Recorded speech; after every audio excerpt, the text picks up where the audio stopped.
Salut! Dans cette vidéo, je vous présente ma petite revisite d'un plat traditionnel provençal, le grand aioli. Pour faire rapide, c'est un plat à base de morue, de légumes et d'une sauce aioli.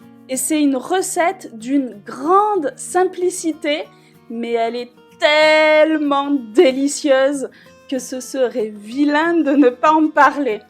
Dans ma famille, c'est un grand classique. Ça met tout le monde en joie quand je cuisine ce plat. Dans la version traditionnelle, la morue est bouillie. Ici, je vous présente la version que ma maman a toujours cuisinée et que je cuisine aussi de la même manière. Mais chut, je ne vous dévoile pas tout de suite. Et pensez à me soutenir en mettant un like et en partageant cette vidéo. Alors le point qui pourrait être le plus embêtant dans cette recette, c'est qu'il faut s'organiser pour préparer la morue. Il faut penser à commander la morue salée au poissonnier quelques jours avant, sauf s'il en a déjà en vente immédiate. Puis, il faut prendre 24 heures pour dessaler la morue. Et pour ça, il suffit de la mettre dans un contenant hermétique, en verre de préférence, de recouvrir la morue avec de l'eau, de refermer le contenant et de le placer au frigo. Puis, on change l'eau toutes les 4 à 6 heures.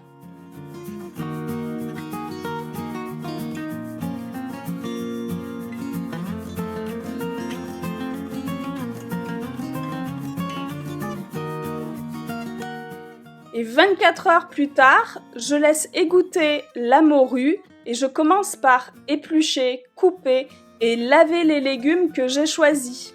Alors aujourd'hui, ce sera des carottes, des poireaux, des pommes de terre et des haricots verts. Alors là, ce qui est chouette avec cette recette, c'est qu'on peut la cuisiner toute l'année.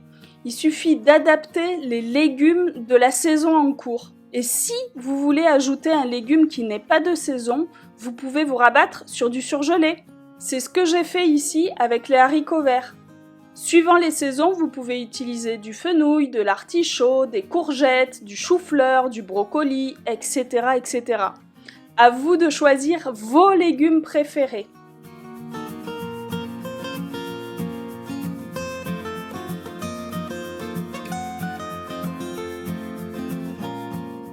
Je cuis mes légumes à la vapeur et je les cuis en décalé. Les pommes de terre demandent plus de temps de cuisson, du coup je les place dans mon panier vapeur, je lance mon minuteur pour 30 minutes, puis 10 minutes plus tard, je rajoute les autres légumes.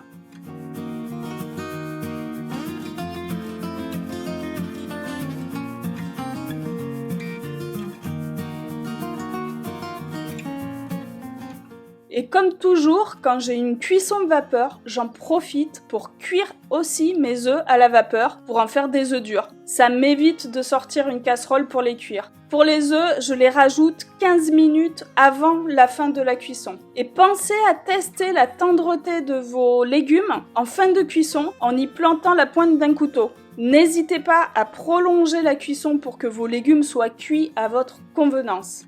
Certains les préfèrent légèrement fermes et d'autres très fondants. Moi, je les ai laissés 10 minutes de plus dans mon panier vapeur, comme ça me les a gardés au chaud le temps que je fasse ma mise en place pour la vidéo. Pendant la cuisson des légumes, on s'attaque alors là au point crucial de la recette et peut-être le plus difficile, la sauce aioli. Alors c'est une sorte de mayonnaise mais sans moutarde et avec de l'ail, d'où son nom d'aioli. Là vous dosez l'ail suivant vos goûts. Je pense que 2 gousses d'ail c'est la quantité pour plaire au plus grand nombre. J'épluche et je dégerme toujours mes gousses pour une meilleure digestion, puis je les réduis en purée dans mon mortier. Et c'est cette pâte d'ail qui va remplacer la consistance de la moutarde qu'on a quand on fait une mayonnaise classique. Alors je crois que certains ajoutent de la pomme de terre cuite ou même de la mie de pain pour épaissir l'aioli. Moi, je fais sans. Alors je commence par émulsionner la purée d'ail avec le jaune d'œuf, le sel et le poivre. Puis ensuite, je rajoute l'huile d'olive en filet très fin tout en battant avec mon fouet électrique. Et vous pouvez aussi utiliser votre fouet manuel, mais moi je laisse ça aux plus guerriers. Et pensez à utiliser un œuf à température ambiante pour réussir à avoir une émulsion plus stable et pour éviter de rater votre aioli.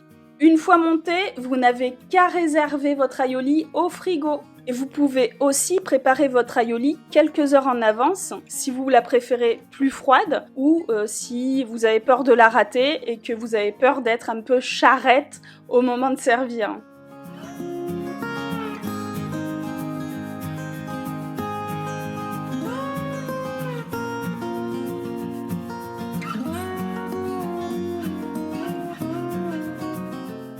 Allez, on arrive au moment de la revisite familiale de la recette. Alors moi, je ne fais pas bouillir la morue comme dans sa version traditionnelle, mais je la fais frire. Et franchement, ça apporte une autre dimension au plat. Et aussi du croustillant. Testez, vous me direz. Donc, soit vous restez sur la version classique et vous faites cuire votre morue environ 10 minutes dans de l'eau bouillante, soit vous suivez ma version. Pour ça, on trempe la morue dans de l'œuf battu, puis dans de la farine. On fait chauffer l'huile de friture et on fait frire les morceaux de morue pendant environ 5 minutes de chaque côté. Et vous pouvez aussi éponger l'excédent d'huile des morues en les déposant sur du papier absorbant en fin de cuisson.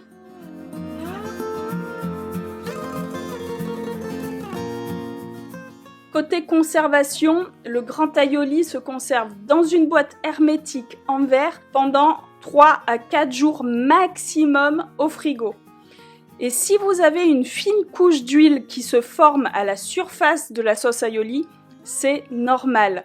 Il suffit de remuer délicatement pour réincorporer les ingrédients. Et avant de consommer le plat, vérifiez toujours son apparence et son odeur. Et en cas de doute, il est préférable de ne pas le consommer. Je sers le grand aioli accompagné de quelques bulots, quelques crevettes, d'œufs durs et de citron. Ça en fait un plat complet qui se suffit à lui-même. Et les plus gourmands peuvent rajouter une belle tranche de pain pour finir leur sauce aioli. Le lendemain, avec les légumes restants, j'ai fait une poêlée de légumes en y ajoutant de l'oignon et du thym. Et un peu de matière grasse pour la gourmandise. Donnez-moi vos impressions en commentaire ou faites-moi juste un petit coucou. Ça me fait toujours plaisir de discuter avec vous. Je dois vous laisser, ma famille m'attend pour déguster ce délicieux plat. Et puis, désolé, nous sommes complets aujourd'hui. Et en attendant, je vous dis à bientôt.